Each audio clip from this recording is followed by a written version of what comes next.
میں ہمیشہ ایک پیپر میں فیل ہو جاتی ہوں. میرا وہ پیپر جو ہے اکتوبر میں ہے.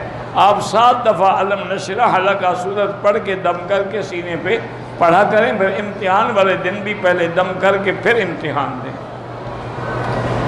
اور وہ جو ہے نا بعض اوقات یہ بھی ہوتا ہے کہ وہ پیپر کوئی تمہیں صحیح پڑھانے والا استاد نہیں ملا.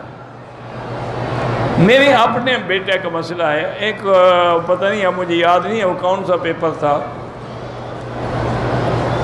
وہ میڈیکل کا پیپر تھا. اس میں وہ اس کی سپلی آ گئی، ایک پیپر میں رہ گیا.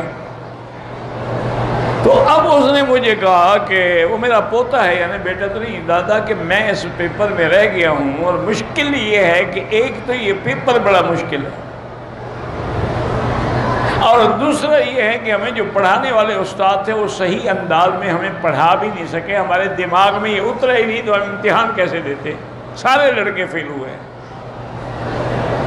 میں نے کہا اچھا انشاءاللہ کوئی حل نکلے گا. میرے ایک دوست تھے ڈاکٹر، اب مجھے نام بھول گیا، بلوچ فیملی سے تعلق رکھتے تھے. اب وہ انگلینڈ چلے گئے ہیں. وہ اس وقت سعودی جرمن ہاسپٹل میں تھے. ان کا جو جرنل نکلتا ہے اس کو وہی لکھتے تھے. میں نے اس کو فون کیا، میں نے کہا یار میرے بچے کا یہ مسئلہ ہے. اس نے کہا حضرت میں نے ساری زندگی یہی مضمون پڑھایا ہے اور اسی میں نے پی ایچ ڈی کیا ہے. آپ اپنے بچے کو میرا نمبر دے دیں، مجھ سے رابطہ کر دیں، میں انشاءاللہ صرف 2 دن میرے پاس آ جائے میں پوری کتاب پڑھا دوں گا. تو میرے بیٹے نے ان سے جا کے رابطہ کیا. انہوں نے کہا گھر آ جاؤ تمہاری مرضی ہے، ہسپتال میں آ جاؤ تمہاری مرضی ہے. میں تو ترستا رہتا ہوں کہ بلوچوں کی اولاد بھی کوئی پڑھو گی، جو اکثر بلوچ تو ہم جاہل ہوتے ہیں.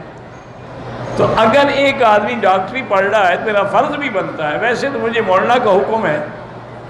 تو وہ بچہ میرا 2 دن اس کے گھر میں گیا اور 1 گھنٹے کے لیے صرف.